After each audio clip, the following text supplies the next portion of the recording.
Hey, what's up, guys? Today I just want to talk about seborrheic dermatitis.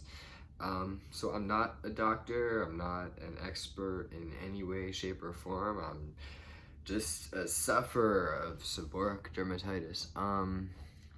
Let's zoom in, and generally this is not the kind of video where you'd want to see someone zoom in, but you know what? I think people want to see. I think people want to see what this shit looks like. So if you look at my face.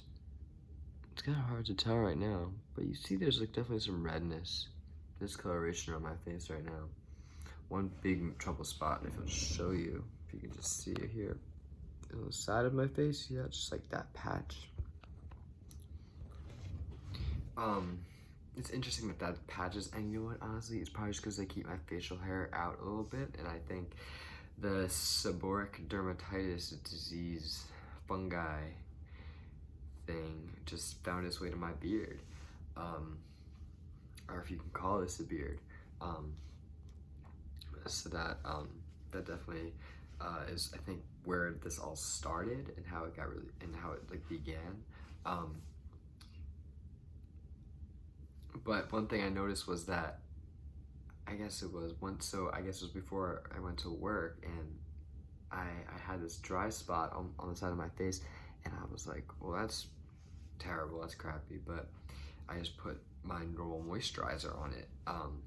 It was this Pond's moisturizer, which I'd used for years, and I put it on my face, and suddenly I had like, I mean, at this point, actually, I hadn't touched this side, but on this side of my face, and you can see this is definitely, this side's worse, there was redness all around here, all in here. This part of my face was very red, a lot of redness, and it was looking really rough. My boss asked me if I had like been burned. He asked me if I had been burned, which sucks. And boss is a good guy at the end of the day, but no one will see here that it looks like you've been burned or injured in an accident, anything like that. So this spot was been bad. There was a dry spot. I guess you can see I have dandruff also, for sure. I don't know how great that camera view is. You guys are really seeing something today. The truth is, today is not a great example because I just started using Head and Shoulders. Shout out to them. Use Head and Shoulders, which makes my hair feel super fucking nice. And honestly, I don't see the dandruff anymore, so I just started using Head and Shoulders, but like this experience has made me realize just how fucking great Head and Shoulders is. So I've learned something already, which is fantastic. So anyway, so Head and Shoulders is what I've been using for my hair now, which makes the dandruff less. It's still there, and my skin's very dry. My old moisturizer that I used to use now apparently just blows up your face. And it's not just this moisturizer either, it's all moisturizers almost. Apparently the yeast that lives in your face that causes seborrheic dermatitis feeds off of most oils. And so even your most sensitive moisturizers, you know, non-homogenic, organic, you know, free trade, fair trade, whatever, free trade, some NAFTA moisturizer, no matter what it is, chances are it's gonna feed your seborrheic dermatitis and make it worse.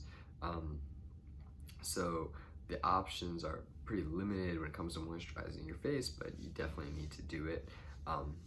As you can see, my face is really, really rough.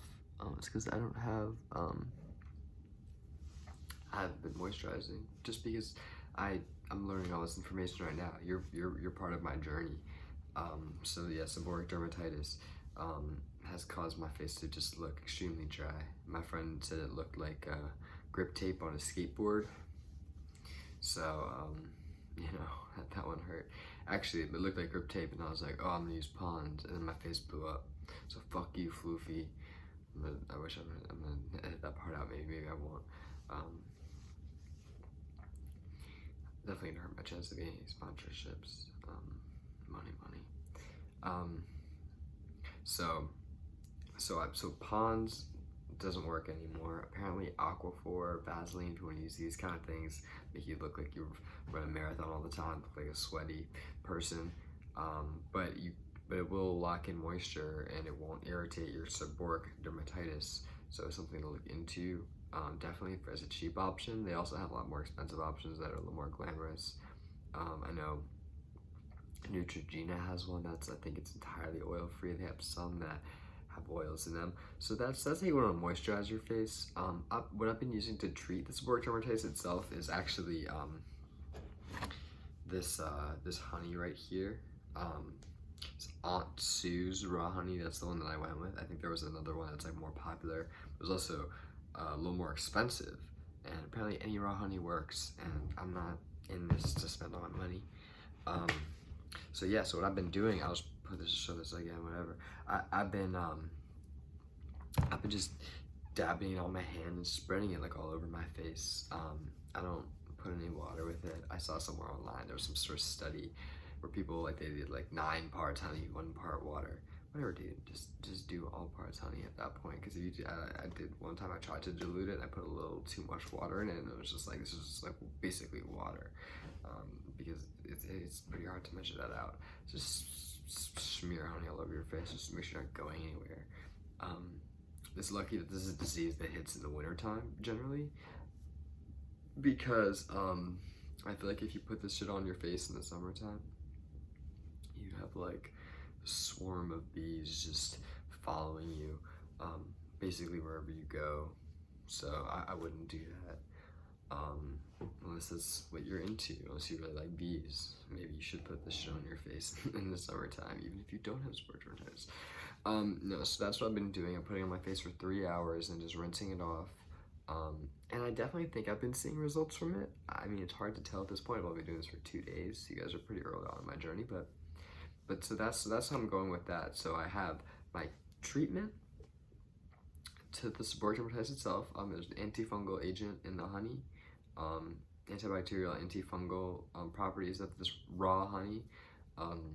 So that is supposed to treat the seborrheic dermatitis because it is a fungi. I'm also using the Head and Shoulders shampoo in my hair, shampoo and conditioner, and it makes it feel silky smooth.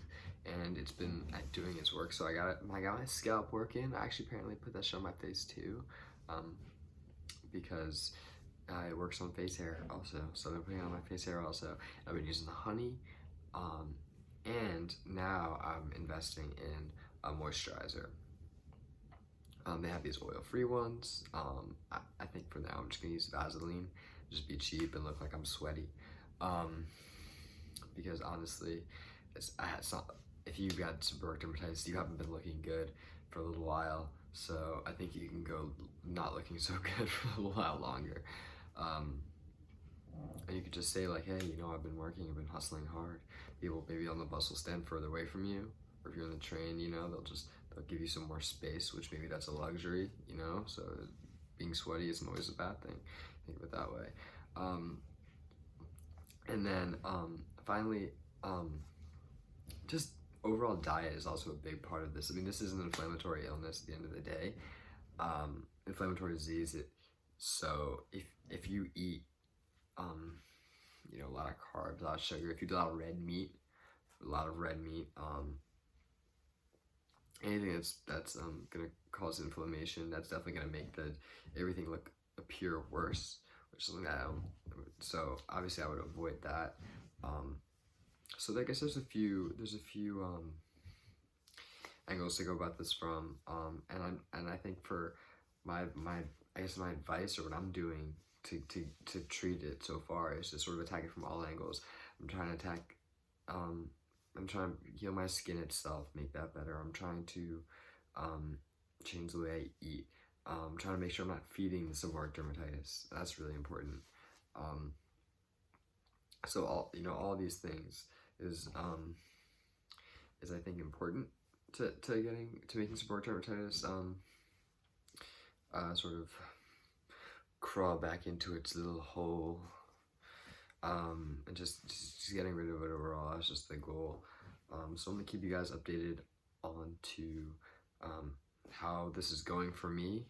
So right now it looks like the honey's somewhat working, but maybe it won't work as well in the future, and maybe everything will get worse, and you guys will see that follow-up video. This is where I'm at for right now. I'm gonna link down and below. I'm gonna link to that honey that I'm using. I'm gonna link to this kombucha also, because apparently, shout out to kombucha, because this is actually probiotic, which was good for gut health, so I don't want to leave them out. Doing all of that. Shout out to Vaseline for being the thing that's gonna make my face look sweaty. And I'm gonna update you on all the products that I'm using, everything that's I'm using to treat my seborrheic dermatitis, and how everything is going, so you guys can sort of follow me through the process. So yeah, it's George, the man with a dry, red, skateboardy face, signing out.